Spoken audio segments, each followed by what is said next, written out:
All right, everyone, we will call the April 13th, 2026 regular board meeting to order. Please stand for the Pledge of Allegiance. Flags it this way. Pledge allegiance to the flag of the United States of America and to the republic for which it stands, one nation, under God, indivisible, with liberty and justice for all. Good evening, everyone. Thank you for coming and joining us tonight. We have a guest list over at the door. If you have not signed the guest list, please sign the guest list. And I will now read the Cascade Board of Education meeting opening statement. The regular session of the Cascade School District Board of Directors will now convene in the district office, boardroom, and via Zoom. The laws governing boards of education require that their work be done where the public can observe their actions.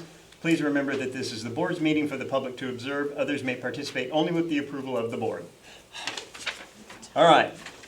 So first order of business is we had an open board seat and we had two candidates. We had Patty Taylor and Chris Clark. Thank you. Chris Clark come in tonight. Thank you, Ms. Taylor, for coming in, and Mr. Clark, who's not with us right now, for coming in. They both brought a lot to the table, and it was really great to see two candidates that were so, what's the right word, capable of taking on this role, that wanted to be part of the district. So we appreciate them doing that. With that being said, we did do our deliberation, and we have elected to bring Ms. Taylor on as a board for the Cascade Board. So with that being said, if you would agree to it, we'll have you sworn in tonight. Okay. I actually have to do You have to move. You don't get to sit on that. You have to sit at the end down there. So, pass that down if you would. So, we will first do a resolution to bring you onto the board, Patty, and then we're going to have you read the oath of office after that. So, first is agenda item 2A, resolution regarding board member vacancy, position number 2. Now, I'm reading the resolution, aren't I? Yeah, that. Okay. Be it resolved, the Cascade Board of Education moves to appoint Patty Taylor to the board member vacancy in position number 2 to complete John Remy's current term that expires June 30th, 2027. I second. Oh, all right, we had first and second. All right. All right, sorry. 2A, resolution regarding board member vacancy has been moved and seconded. Any discussion on this? Hearing none. All those in favor signify by saying aye. Aye. Opposed, same sign. Which word does that one go? Uh-huh. All right, motion carries. Patty, welcome aboard. Thank you. Appreciate Thank you it. so much. All right, with that being said, fire away. I, Patty Taylor, do solemnly swear that I will support the Constitution of the United States, the Constitution of the State of Oregon, and the laws thereof, and the policies of the Cascade School District. During my term, I will faithfully and impartially discharge the responsibilities of the Office of Board of Education School Board Member to the best of my ability. All right, wonderful. I think that is, we've done our resolution, we've done our board oath, so we're going to move on. Thank you, Patty, appreciate it. Thank you. On to number 3, the approval of the March 6, 2026 exec session and regular meeting. I move to approve the March 9th, 2026 executive session and regular meeting. Second. It's been moved and seconded to approve the March 9th, 2026 exec session and regular session. Any discussion? All right, all those in favor signify by saying aye. Aye. Aye. Opposed, same sign. Motion carries. All right, Mr. Drill, prioritize the agenda. Should be able to go right down the reports as they are presented. Dynamite. All right, number 5 is, well, superintendent report. Mr. Drill. Good evening, board members. Welcome. Patty, congratulations and welcome to the school board. Thank you. Good to have you. We I can't believe we're coming back from spring break and we're practically like getting down to the end of the school year. Wanted to let you know that we are working very, very diligently on getting our budget ready for the 26-27 school year. I think that's probably the main focus of a number of folks here at the district office level, trying to get that budget ready to go. And we've had ongoing conversations with you guys about the difficulties that this board is going to probably see financially. We are not in the same position as Portland or Salem or any of the larger districts, and frankly, we're not in the same position financially as even smaller districts that are struggling financially to get through. The reality is that the state of Oregon did give a healthy increase in school funding for this last biennium, but the costs way surpass that. So when you're talking about costs just to operate, those are one thing. Over the 2 years, the cost for electricity, the cost for gasoline, obviously, those reflect your household as well. Some of these costs have really gone up, but the one thing that has really hit every school district very hard is the cost of retirement, the cost of PERS. And as we have said multiple times, when we rolled over in July this past year for this school year, a year ago, we at Cascade, our cost for PERS increased $2.1 million just by going from June 30th to July 1st. We have essentially held almost every other box, for lack of a better term, financially. We've held it at the right levels or even saved money in some cases, but the PERS cost has really hit us hard. We have had prepared for some of that. I don't think we really prepared for that much of an increase, but we had over the last 6 or 7 years set aside money in our PERS side account kind of as a savings account, and we are slowly pulling that money out, trying to balance that with this kind of a glide path from where we were to where we will be financially. It's going to come down a little bit, and that's gonna take some time and very thoughtful process. A very thoughtful process. We got to make sure that we're going to do that right. Our goal from last fall till now has been take a look at our budget, look at every box, regardless of what that box is, whether it's personnel or things or stuff or whatever we need to do, programs, and how can we make those programs or things or stuff or people more efficient. So when we start with that, we go through, each and every one of those types of programs. So Mr. Dyer's in charge of the SIA funds, title, and those kinds of things. We're looking at that.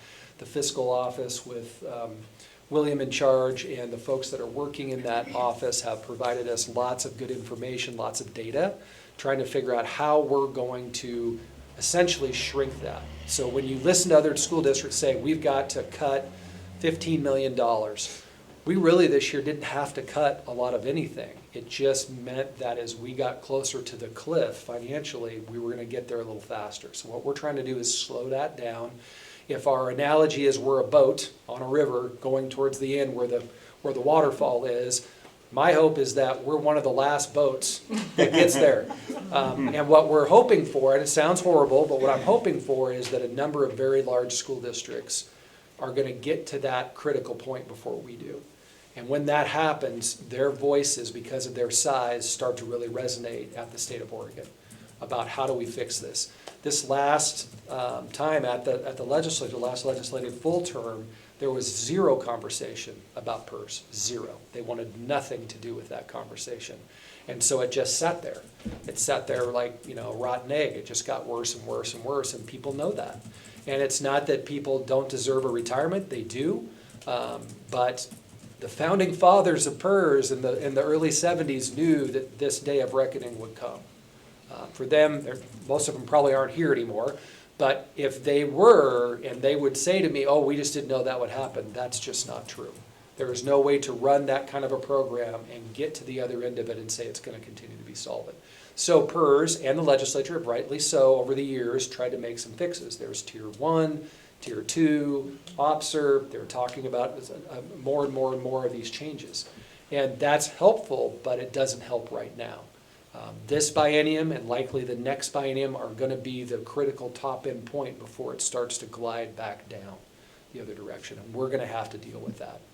Add to that 20-some-odd years ago, this school board, none of which were any of you people here, right? They went out and got essentially a bond against that, right? So they went out and said, let's support going out and betting against how much money we can make to offset the cost of PERS. And we did that, and to the tune of savings of close to probably $10 million, William, would you say? Over the course of 20 years, Cascade saved $10 million on that process. It made our cost for PERS smaller. So when the cost would go up 10, we would take the offset money and say, okay, it only costs us 7. And the next time it only cost us 8 instead of the 10 every time it went up. The problem is that that money is going to run out. It's supposed to run out in 20 years. Our money and almost every other school district's money is going to run out in about 19 years and 2 to 4 months. So there's about 8 months here where we're going to have to pay the full price coming up in the next year, along with an increase in PERS. All that to say, we are working at trying to slowly trim and slim down our budget. And so you're going to hear a lot more of this conversation through William, through Jay, our opportunities to talk about it. It doesn't mean that other people aren't doing it. Every principal's doing it. Every administrator is taking a look at it. Every director is talking about how do we make it so that we can be that one of the back boats at the far end of that river so that we can get there far more slowly than others. And that's really what we're trying to accomplish this year.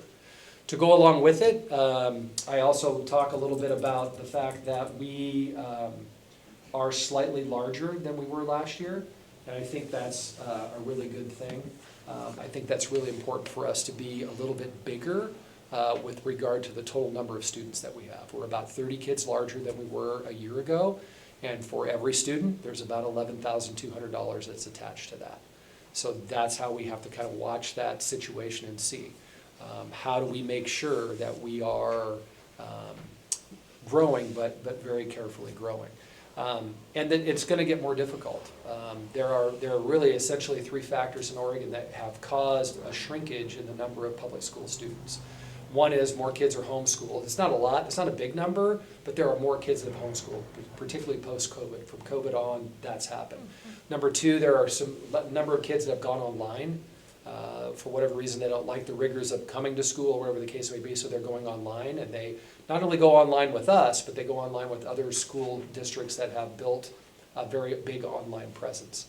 And then finally, and probably the most important one, probably 50% of the problem is there are fewer kids, right? People are having fewer and fewer kids. So our example personally is that we're going to graduate right around 230 kids. We have 180 kindergartners. That's a 50 kid difference right from the moment we graduate kids at the end of this year. So how do we take a look at that? What do we do? How do we manage that? Yes, there are some conversations about how we do interdistrict transfers, but that also brings other problems. So we're trying to find that right balance to see if we can manage that out and make sure that our finances are working well. And then finally, I just can't believe that we are truly getting to the point that the next time we meet, right in May, we were going to do the budget, and before we meet in June, we will have graduation. So we are right here at the end. The days are getting longer, lots of opportunities for our kids to be doing lots of things. So, any questions? So I'm going to go back. How many seniors are graduating? 230 potentially. Okay, We're so hopeful that they'll all get there. there's a very little chance you'll know this, but any guess how many kids were in kindergarten 12 years ago? No, but I can say to you that most classes, except for our kinders, first and second graders, grew slowly over time. So that's where I'm going on Yeah. this, is while we Yeah. only have 180, I think as you said, in Right. kindergarten now, Right. chances are that number is going to grow Right. until those kids are seniors. Now, We the- didn't start, these 230 didn't start as kindergartners. No, but they started more like 200.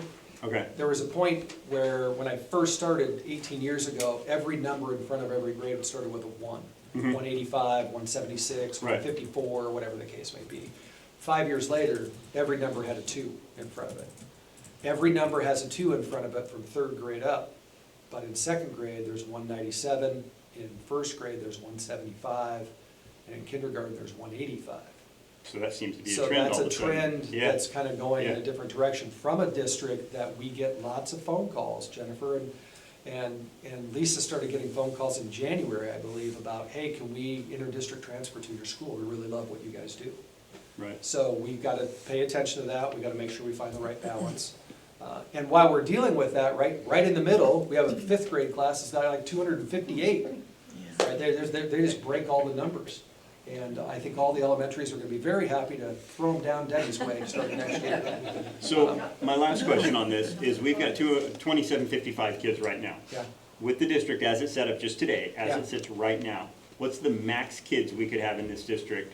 Total? You could get to about 2,900. Okay. But you're really bursting lots of bubbles and your class size is Right, gonna be I understand, bigger. I'm just Yeah. saying, if we had a total, we could take on about another 150 kids. You could. Total, as we stand right now. You could, but they would have to be distributed. No, I understand, across all the all grades. things being perfect Yeah. and even, but. For whatever that's a- reason this year, every kid that showed up was a fifth grader. I mean, Yeah. But the answer is, if it were evenly proportionate, you we get could go about to 3,000 kids. 2,900 kids based on the size and the square footage that we have. Right, 29, pardon me, yeah, okay, all right, fair enough. Yep, Any other questions? No. No, all right, thank you, Mr. Drill. thank you. All right, going on, Finance Director's Report. Mr. Wong, welcome. Good evening, Board. And I want to continue with Mr. Drill's conversation. Before I started, when I made a decision I want to join the great community of Cascade School District, I ran some numbers. I was Zooming with Mr. Pillar, and 5 years ago, the salary and benefits cost out of general fund was 78%. And then the number become 82, 84, and this year that we're budgeting, we're looking at 92%. What changed? Purse. Simply just majority of the drive for the cost is purse. And there's a lot of math. They send me a lot of report, and I like to put it in the simple way: is you killed all the chicken who could have laid the eggs in the last 30 years for you. So here we are at, I call it a structure issue. The funding formula does not support the crazy increasing cost of purse. It just doesn't. So hopefully, a majority of the superintendent and OASBO, we're gathering together. We're telling the state government, we can't afford. This is a structure issue. No matter what we do internally, unless you help us with the purse, we just can't maintain the same level of service at public school, because you're paying, after the side account runoff, you're about to pay 30% of someone's salary into purse. If you look at nationwide, I came from Arkansas. Arkansas was 19. So this has become a structure issue, and hopefully next year's legislative session I hope there's some good conversation happen from now to then to help. And like Mr. Drill said, that the bigger school district, they have a bigger voice, and hopefully those voice can reach further and can bring good impact to public schools in Oregon. And I think end of the day is when you have that kind of funding cliff, it hurts kids. It hurts the quality of education. And I think Oregon right now is at a critical point of education quality. We have one of the shortest school instruction time in the country, and we have our COVID kids have just a lot of challenges in reading and math. As a state, Cascade is so much higher than the state average. So that's just a continued. I want to make that comment because Mr. Joe was talking about the purse, and that's going to be the core part of this coming budget, is how do we not only looking at next fiscal year, but in the next 3 years, we want to maintain, we want to minimize the impact of a structure change of the system. And I think Cascade has been very responsible in the last 5 years with their finance, and moving forward, we just have to be more careful with planning, staffing, and think about what can we do to be the last boat. So let me ask a couple questions on that. Yes, So sir. we're right now looking at an 92% of all of our budget is going into salary, benefits, et cetera. 92% of our general fund Right. goes to the salary and benefits. So what are other districts in Oregon seeing? What are the big districts? What's Silverton seeing? What's Staten seeing? What's Portland seeing? Are they all at the 92-ish level also? The number that I know and I heard from one of our trainings, Salem Kaiser, is at 95 to 96%. Wow. That's the number I heard, and in general, everybody's at about 90-something percent. So right now. 90 is the floor. I mean, everybody's looking at 90 plus.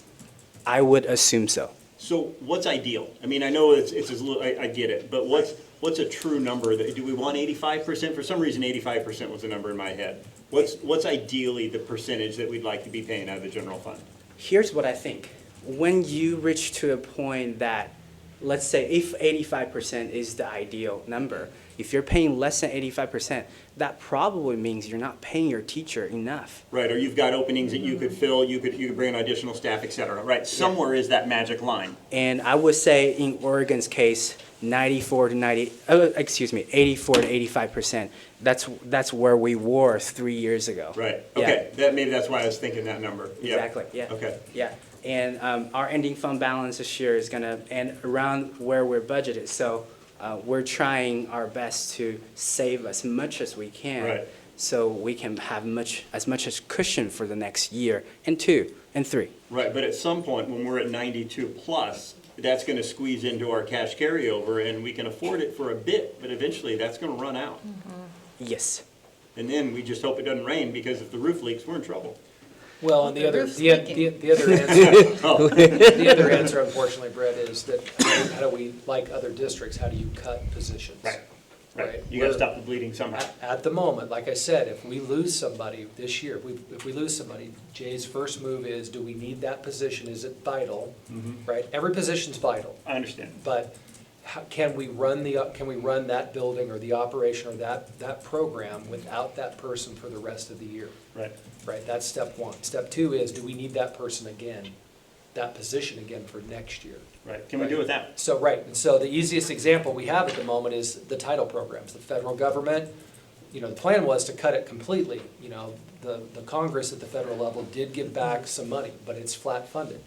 That means we'll get the same amount as we did last year, assuming that our poverty level stays the same, which we're not in control of. The feds tell us this is your poverty level, and when they compare us out here in rural Marion County to east side of Salem, we're gonna lose that battle every time. So our number's gonna slightly go down. A flat funding means that if we give the raise that we Yeah, we're promised, still down 4, 6, 8, whatever percent. We go backwards. we on suddenly go flat. backwards a little bit. So as we have had somebody resign in the title area, Jay's done a great job of saying, hey, you know what, let's hold off. Can we rearrange that? Every elementary we have a ratio. You should have about this many kids to this much staff for a title program or an ELL program, something like that. The ratio's gonna have to get bigger.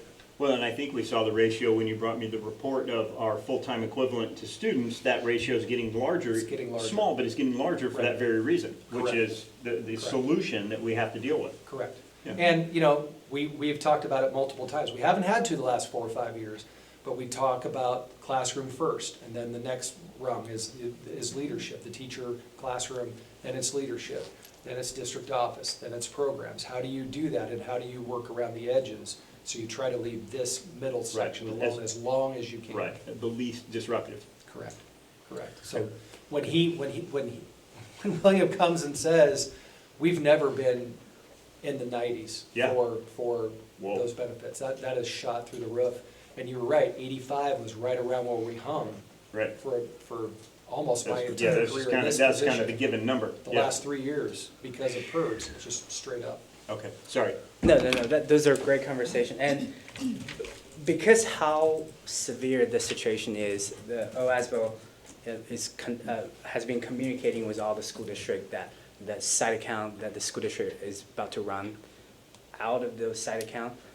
So we're one of them. So the district has restarted the consideration of borrowing a new bond.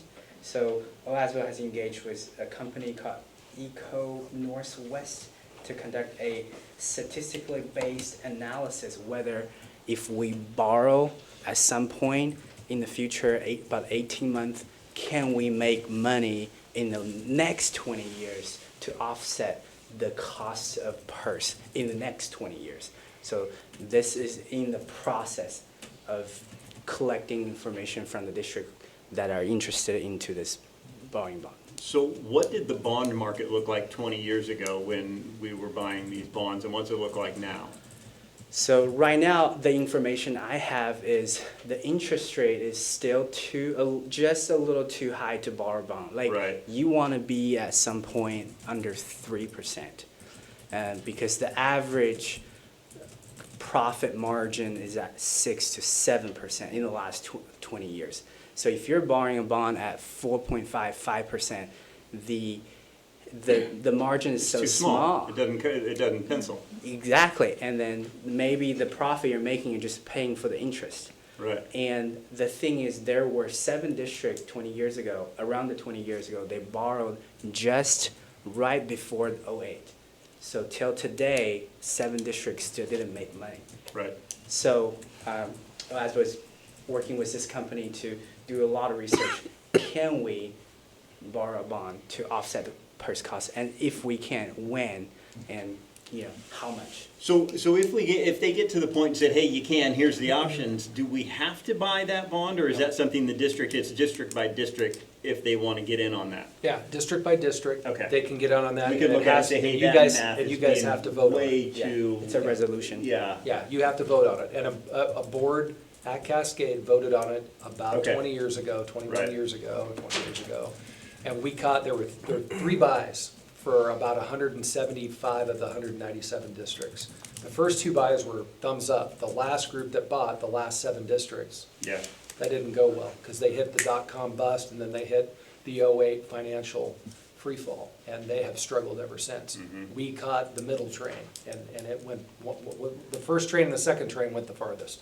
I'm full of analogies tonight, boats and trains. I love it. But Bring it on. that train went the farthest. Okay. And so we've lucked out, we really have. It was a good choice way back in the day. Yeah, then, yeah. Any questions? I have a question. Yes, ma'am. Okay, and I don't know how I heard this. Okay. You might have to tell me again, but you talked about that we were behind on instruction time, and you said something about in the country or as a country. Are you talking about Oregon in the United States that we're Correct. behind? Okay. How are we behind? Because it seems to me We're behind. we're behind. State of Oregon is behind with regard to the number of instructional days. And there's likely in the next couple of weeks, you will see a company out of Portland basically report on that. But they do the reporting a little bit different. Oregon, technically by law, we count by the number of hours, not by the number of days. So Oregon's gonna look bad because there are many districts, particularly smaller ones on the eastern side of the state, that do a 4-day week. If you count by days, they're never gonna be the same as other places. If you Right. count by hours, we're closer, but Oregon generally has not stayed pace with lots of other states with regard to how many days and/or hours we do instruction for kids. Okay, 'cause other And so schools. that company's it's gonna go out, you'll see it in the Oregonian, they're gonna have a long conversation about it, and they're gonna kind of leave it, because the actual answer is, well, if you want to extend more days and have kids go more, you're gonna have to pay people more to do it. We build Right. contracts based on the number of days that they work. You're gonna leave that part out.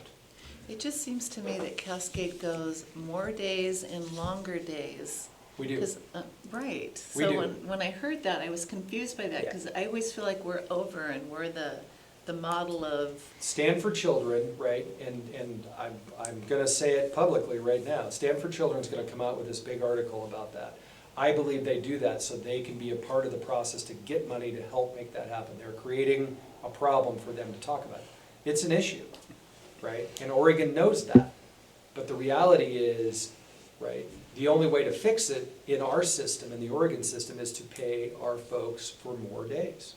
That's the only way to do it, and they're not interested in having that conversation. Other states go longer, or they go year-round. They don't take that many weeks off in the summertime. If they start earlier, they might end later.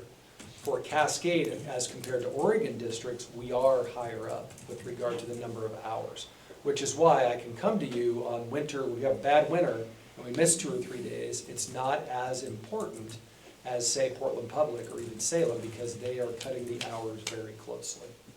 So we go longer day by day, and we go a few more days than others.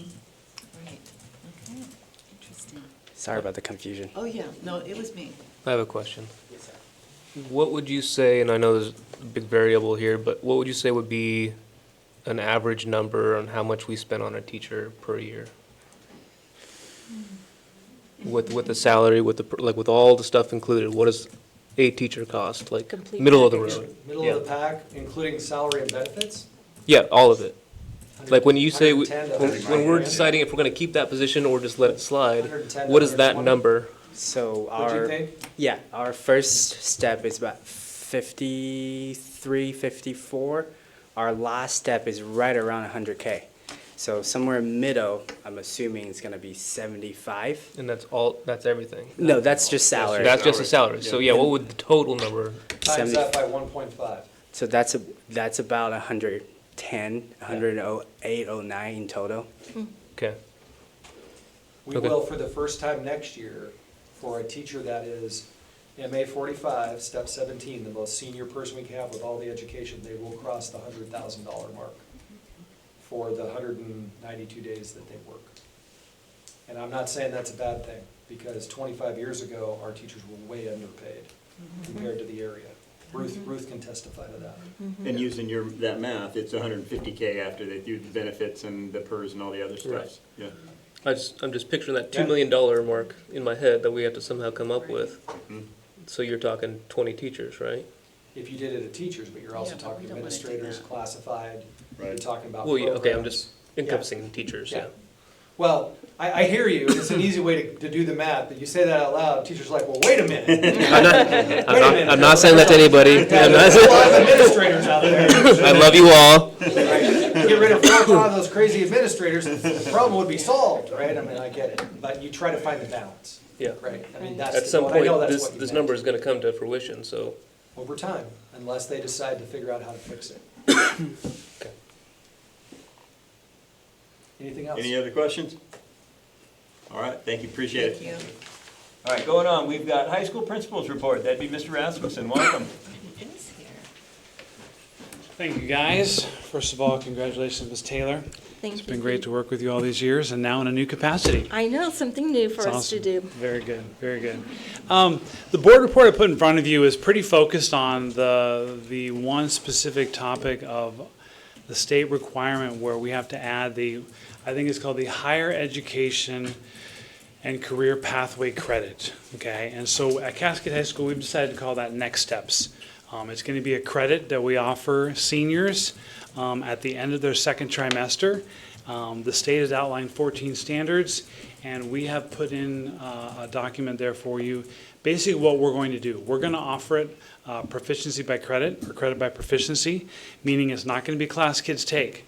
Throughout their high school career, kids will complete certain specific tasks, whether there is a service project, whether it is their resume, whether it is a mock interview they do at some point in time, and we'll document those things. They'll have rubrics for each of those activities, and if the kid passes, we'll rate them on the rubric on a scale of 1 to 4, 1 being doesn't meet, 2 means nearly, 3 means meet, and 4 exceeds. If the kid gets a 3, we're going to give them a P. And once they complete all the tasks and activities, if they're done at the end of their second trimester senior year, they'll get the credit. And so we've designed that for you. That is roughly what it's going to look like. We did not feel we could afford to create the class inside the student's schedule because that would take a teacher to do that. I'd have to take away electives. I'd have to take away some shop classes or something to teach this Next Steps class. Because we have our senior exit interview process, it's so robust. That already by itself met about 6 of those standards. So we're like, hey, we're almost halfway home if we can build in some other activities to make this happen. So that's what we've done. That's what we have in front of you. And we're excited to be able to offer that to our seniors next year. It's going to be a 4-year tracking process. There's some complications, like transfer students. What do we do with them when they come in? We have a built-in twilight school every night from 3:15 to 5 o'clock. Monday through Thursdays, and so seniors can go and drop in there and complete some activities and things. So there is plenty of time. Students who are on IEPs and other resource-based classes will be able to do a lot of this in those classes with their teachers and with support staff. So we feel like we have a good plan going forward, and students will get a P or a no pass on that transcript until they get all the things done. So there won't be an F and it won't be a grade letter. They won't be increasing their GPA through this class. It's just going to be a P or a no pass.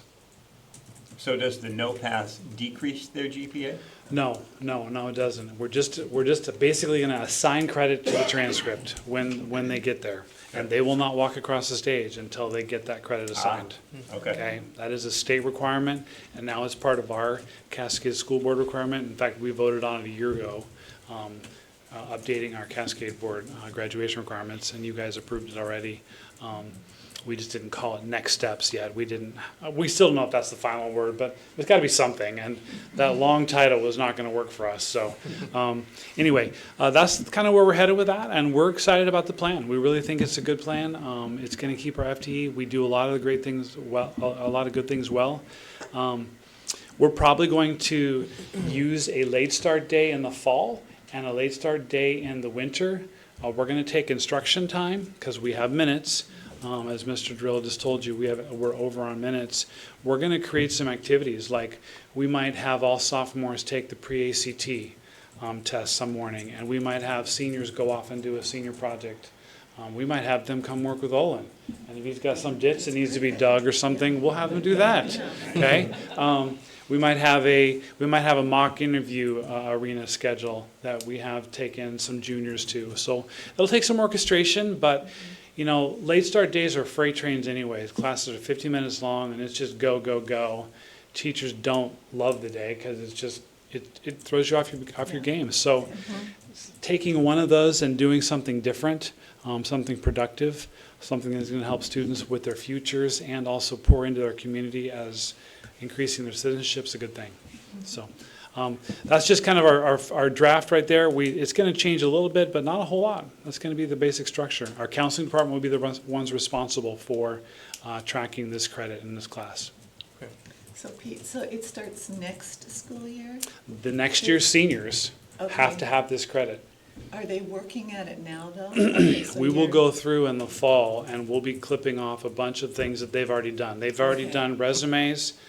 They've already done, one of the things is going through a youth science, self-skills, talents, inventory. They go online, they fill out, and they get all kinds of feedback from it. That'll be one of the tasks. Okay. So they've already done some of it. So we'll cross off at least probably half of it by when they walk through the door in August. And school starts August 31st this year, so here we go. Okay? The other quick thing, oh yeah, go ahead. No, I want to ask you about the career fair. Yeah. So it looks like there's a bunch of folks coming to it for businesses, 80 industries, et cetera, and Yeah. all 11th and 12th graders are going. Yep. Do we, and maybe we talked about this last year, I apologize, do we require our kids to talk to the people that are there? Do we require them to walk up and say anything to the folks that are vendors, let's call them? And I ask this because I go to shows. Yeah. And the FFA kids often roll through it, and there's certain FFA kids that walk up with, hey, we have to ask questions to certain booths. And there's also kids running around like it's play day. And the kids that are asking questions, frankly, are doing themselves a service versus the kids that are just having fun. Absolutely. So I'm encouraging you, if we're not, to have some, I don't know what class would require it, to say, hey, here's classes. You have to go talk to 3 different people and ask X, Y, and Z. Well, next year, one of the requirements for this class is going to be that. They're going to have to fill out some kind of a card and reflection sheet.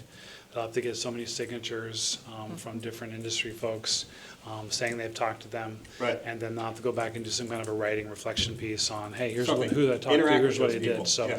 this year, we're still not there. We're actually putting together kind of a passport thing for students. They can earn prizes or things if they go talk to so many people and turn their card in, and then they'll get drawn.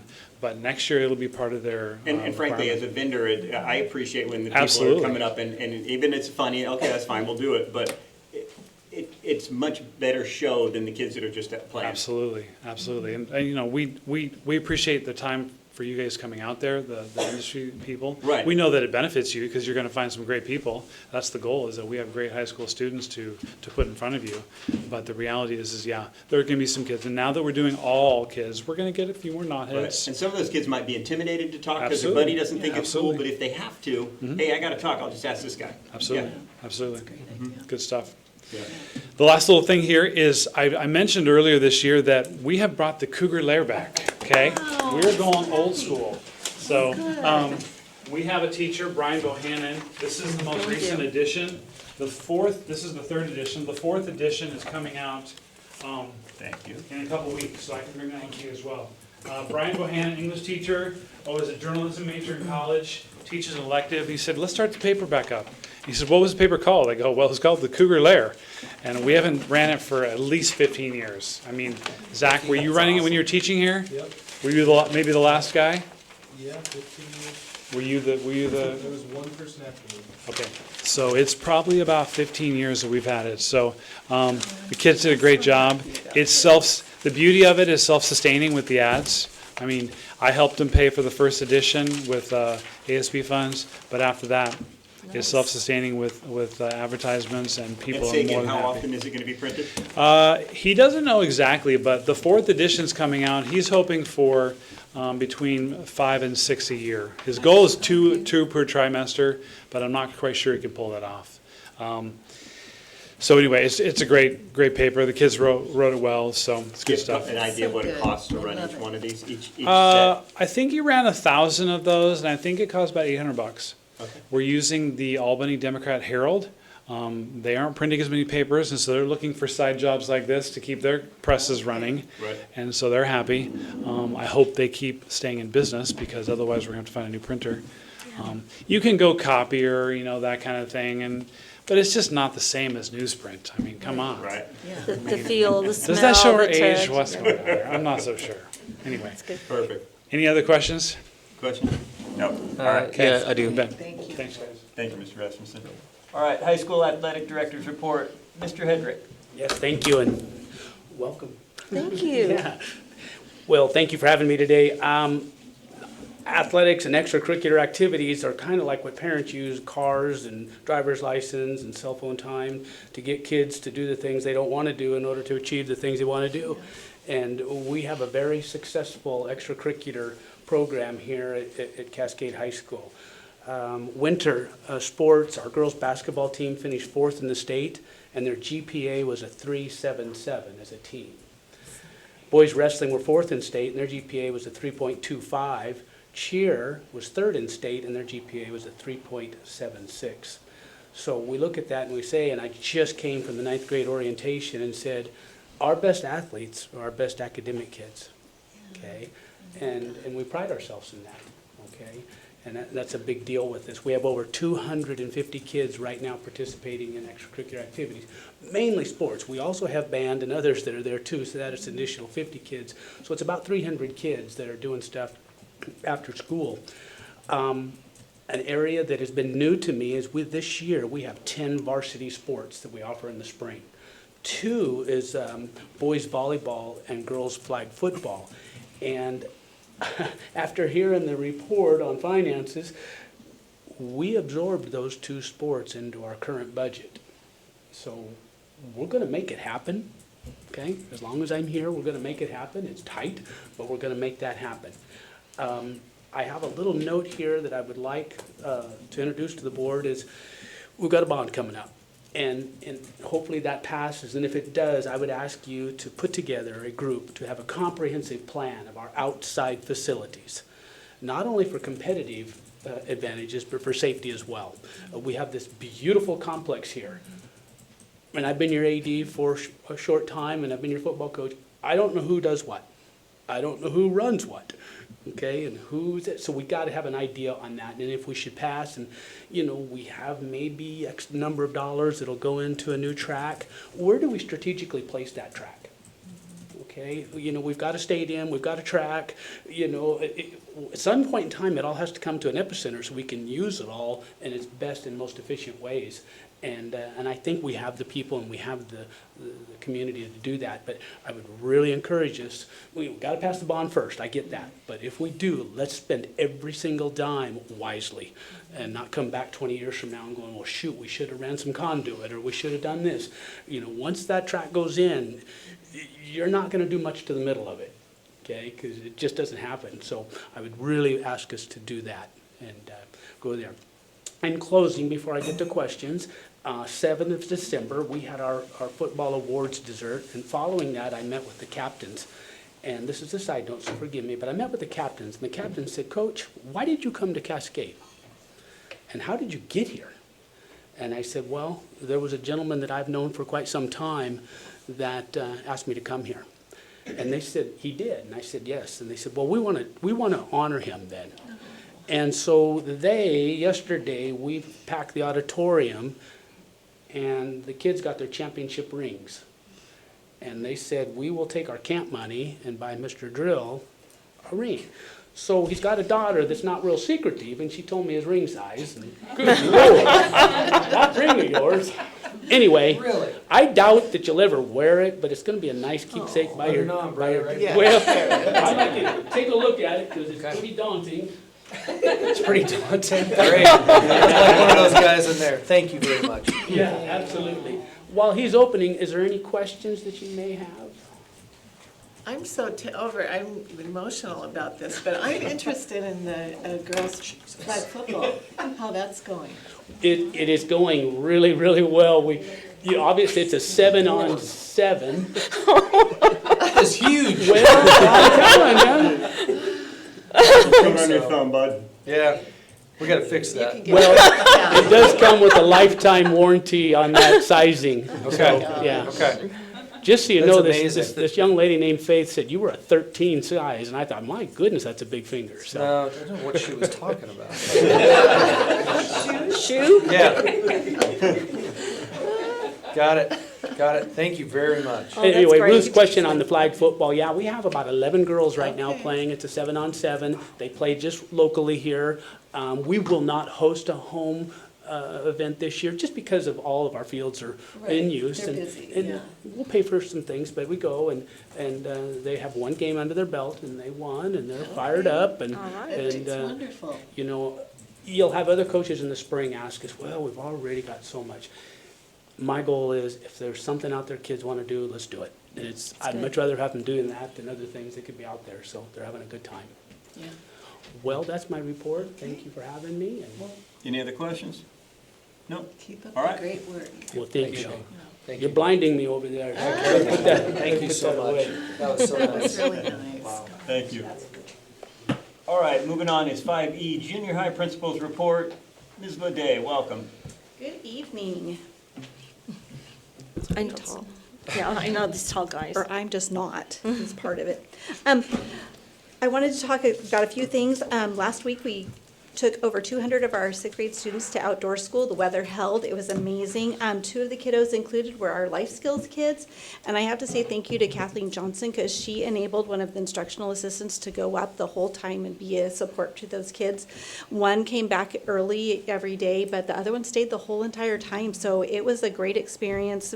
And for those kids to be able to be there and be part of it the whole time is great. So I And truly appreciate it. They're not staying the night. They come They are home not. every day. Camp Tadmor lost some cabins a couple of years ago in the Right. ice storm and everything. Yeah. I think they've rebuilt, but because we are so big, they don't have a facility big enough to house, because most of us went when the cabins were there, and the cabins are not big enough to house as many kiddos as we have Right. without kids on the floor. Ah. So, and they don't have, the boys used to be in one set of cabins and the girls were in another set. Well, pretty well, we would need all the cabins for one gender, and then Right. some other groups, I don't know, in doesn't the work. yurts or whatever it would be, or Yeah. teepees, I don't know, so.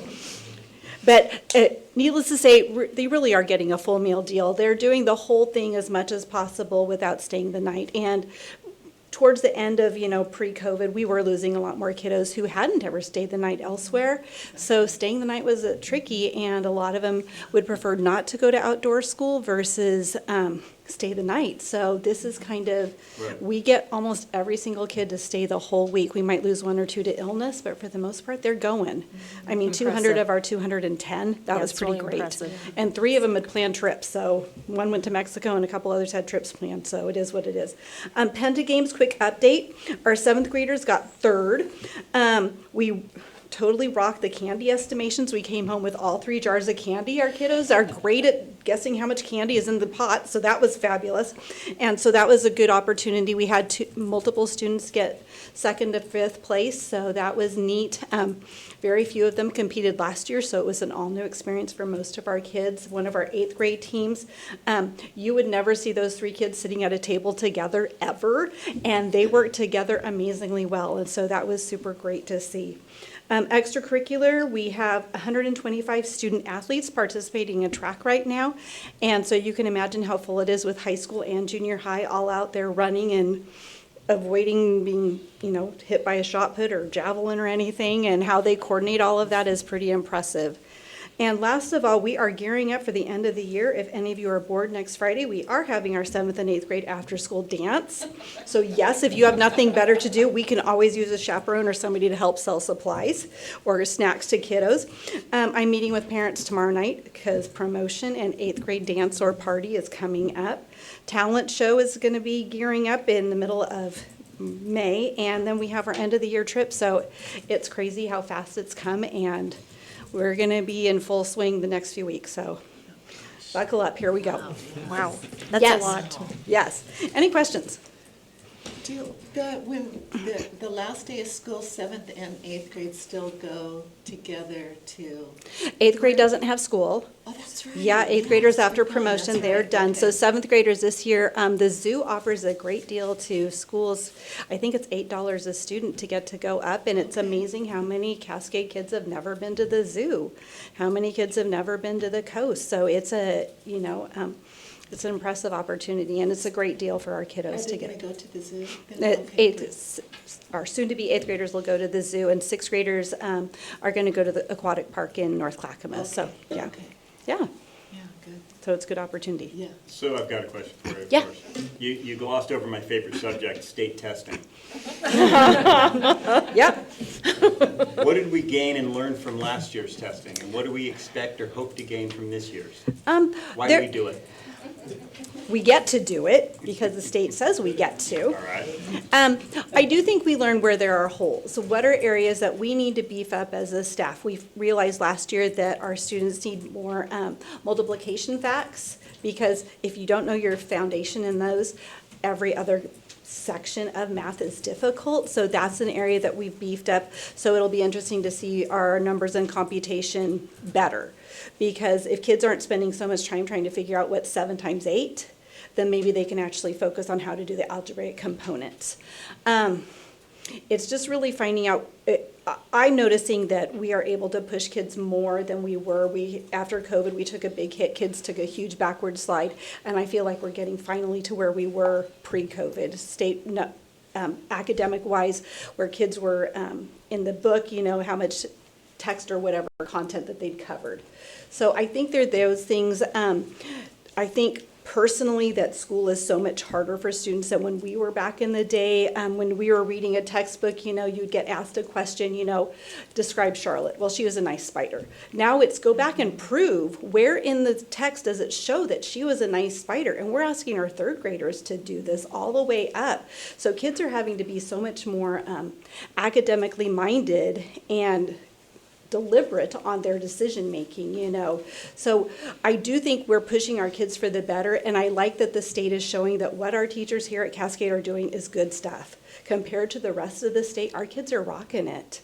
So we're working hard, our kids are pushing, and they're capable of doing it too, You might have to give them an incentive of an ice cream bar to prove it, but I'll give them that ice cream bar to show that you guys really are smart and capable, and show who you truly are.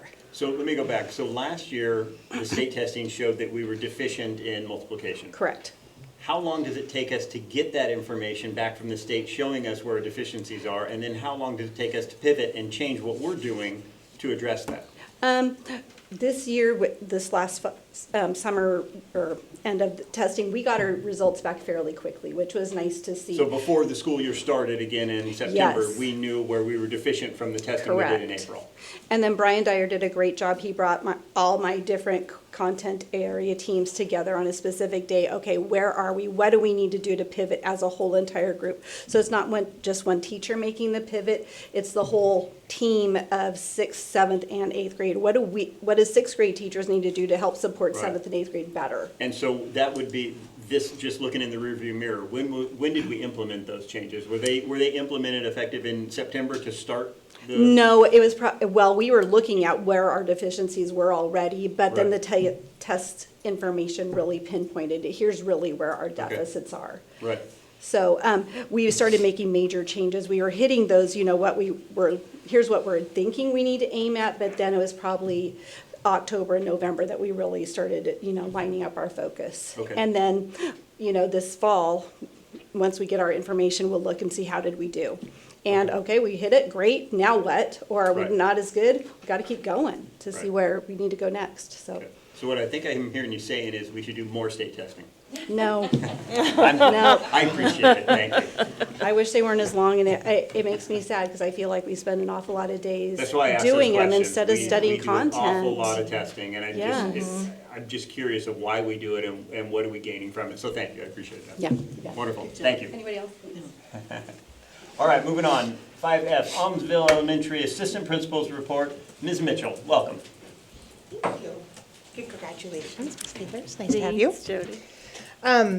So, following in April when I present, we're in the middle of between like data collection, so I don't have any new academic data to show you. My partners get to share that with their reports leading up to this month. So I get to share with you some of the fun things we do to engage our families, which is what I shared with you. We had our pre-K night, which was a big success. We had like over 40 families joining us, and it was really nice to see our incoming kinders and meet the parents and give them the information they need. We have registration coming up on the 1st of May. We have math and lit night coming up that our teachers are prepping for and getting activities and everything set up for. And then Katie Ranzoni worked with a grant in one of our families, Parsons Construction, to set up our Zen Den in our 3-5 building, which is a space for kids to be able to go and de-escalate and take a break when they are struggling to regulate their emotions. So, do you have any questions? Okay, the math and lit night, is that K through 5? Yep. Okay. Everybody That's a great participates, idea. and all of our teachers are there, and they divide up, and they all set up activities, so it's a great time for teachers and parents to connect and. In their classroom? Or No, it's not throughout, no, it's necessarily? usually throughout, like, we kind of have it set up in the cafeteria, down the hallways of our K2 building, so all in the open common areas. Okay. And so people, and they usually have some sort of like map or passport of some kind that sort of directs them around, so they know what their, where the stations are, and they're kind of trying to reach a goal, Yeah, so. That's a great idea. So give me some details on the Zen Den. How many kids total are using that a year? How many, how many a day? What? Well, it's just brand new, like, we've had it, 2 weeks now? Completed, so I don't have numbers like that for you, because we've just Okay, now I'm sorry, I was started just looking at tracking. Past 2 years, yeah, you're right, past 2 weeks, yeah, that's a little hard to do. Okay. Yeah, so, Okay. sorry, my that was, mistake, I withdraw the the past question. 2 years, we've been trying to Right. build this and get it Right. together, and Katie was able to get a grant, and then with a family of ours, they donated some labor and materials and got it set up, and it looks very cool, like, if you can't find any of our teachers, that might be where they're at, it's a really cool space. And we just set up a log so we can track who's accessing Okay. it and how often. Right, right, So. okay. That's Okay. great. And is there someone in there with students when they go in there? Is it just an open space that they can do what they want? No. The requirements is they have to be with an adult. So in our K2 building, we have a reset room that has been serving most of our building for several years now, but we were finding that our 3-5 students, it was a long trek for them to go there and back, and we were losing a lot of time. And we really wanted to set up a space in our 3-5 building, but we don't have the staffing to man it all day. So we have all of us, administrators will take kids when they show up for a break, or a teacher calls or sends them down to the office, or our guidance counselors will also take them, school counselors, so. And then they also have set up each, so Mrs. Delamarter and Mr. Nelson have each set up like I think it's 30 minutes of a block of time during the day. One of them's in the morning, one is in the afternoon, that they're just there. Okay. So they just kind of work from that space. And then they're also both doing some of their social skills groups in that space. Okay, nice. Jody, what kind of things are in the Zen Den for kids to access? Yeah, so we have some really cool lighting, so it's a really kind of relaxed lighting environment. We have some water features, we have different lighting features, there's a bunch of cushy, really cozy chairs, there's weighted lap, kind of like stuffed animal things. There's a Okay. lot of different fidgets. We have these swing cocoon things that kids can sit in, and just a variety of like tactile things to do. And then we also have some like problem-solving sheets and things that we can work through with kids if they need that. Sounds good. Nice. Okay. Great. Any other questions? Wonderful. Thank you very much. Appreciate it. Moving on is 5G, Communication Director's Report. Mr. Cascella, I always mess up your last name, I apologize. You're not the only one. Shocking. Yes. Thank you all, board members, for being here. This is my 4th year here at Cascade, and I love getting the chance to work in a very positive district, and I know I say that a lot, but an example that I have is 2 weeks ago, I was at the annual conference for people who do my job across the state, so different communications people from all different districts, and people watch our social media feed, and they come and they're like, you got cool stuff, and they'll give me stories of things that they see that they appreciate, and that just recognizes the good work that our staff is doing for our students, and it's really a joy to be able to communicate that. So there's kind of this baseline level where I'm just trying to consistently, over and over, tell the good stories of what's going on. And then when you think of something like a bond, which is the other thing I've been working a lot on, how do you translate kind of good stories into hopefully people voting to support a bond? And what the science says, and people in my field and with the consultants we're working with, is you do everything you can to figure out how to get the 7 or 9 touches that will help people know what's going on. And so that's the plan that we have developed and been working on for months and implementing. So there's the one side of my brain that goes, everything we have control over, I feel like we're doing really well because we're on track to get all those things in place. And then there's all these things we don't have control over, like world events and the economy and, you know, somebody with an upset stomach when it's time to vote, you know. So it's that is part that's a little bit nerve-wracking, but I feel really good about the things that we have control over and the way that we're getting those out. So I try to just have that in my written report. On the front side of this with the graph, like this is just that base level of consistently telling the good stories over the 4 years, and what we can see is that we've just had a huge increase in the amount of people who are seeing our stuff. So that was the baseline level that helps us be able then to do the specific things to reach out to other community members. Just want to highlight 2 things and then be open for any questions that you have.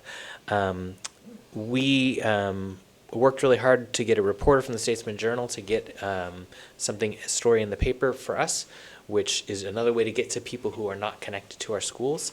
The other thing that we are doing is mailing out things. We've sent 2 out to every home in the district. We'll have 1 more that is scheduled to arrive about when ballots due so that people will see it. I'm going to give you a copy of those that you can have with you on your own.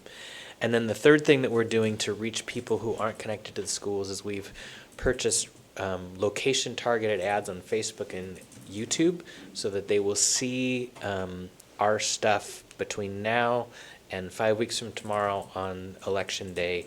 We should hit everybody in the district multiple times.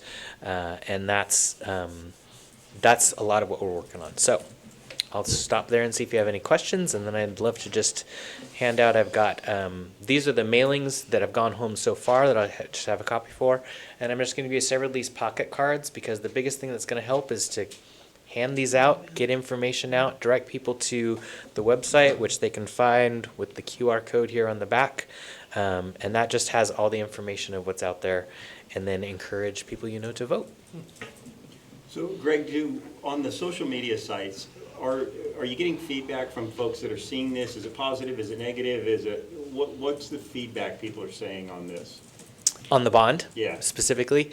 Yeah, I'm sorry. Yeah, we have only had on our stuff, I'm not able to monitor every kind of Facebook group, whatever, but on our stuff, we've only had 1 sort of negative comment, and that was, when we posted the thing that said taxes are maintained, the tax rate's maintained to stay the same, there was a comment that said, well, yeah, but your assessed value goes up every year, so your taxes go up every year.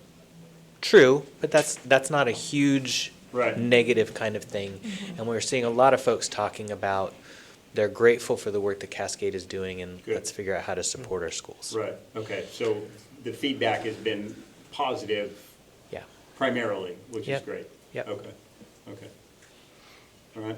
So what is your opinion? What else, is there other steps we could have, should have, need to be doing at this point? I think what we need to be doing at this point is the one-to-one connections. We've got signs up, we've got media out, we've got a plan to get all the information out there, and so now it's that personal, hey, do you have any questions about this? Do you know about this? And then, you know, making sure people get out and turn that ballot in is gonna be the biggest thing. Right. Okay. Okay. Did you get any like yard signs? Like I could take one and go put it in front of my yard? So, here's what we have. We have, there's, the staff will know this, like, my job is to make sure we follow the law for when we're in the school district. So the school district itself can only inform about the bond. We can't say vote yes. People can do that outside of stuff. So, what we have done is not done yard signs on the informational stuff because we feel like that would not be hugely effective when we have the other ways we're getting information out. My understanding is that there is a pack in place and that they are working on getting signs to be able to distribute to houses. But that would be a separate discussion from the school. I did notice that the big signs in front of the schools were informational and didn't say Yes. anything about Yes. influencing my vote. They just wanted to inform me. Yes, Well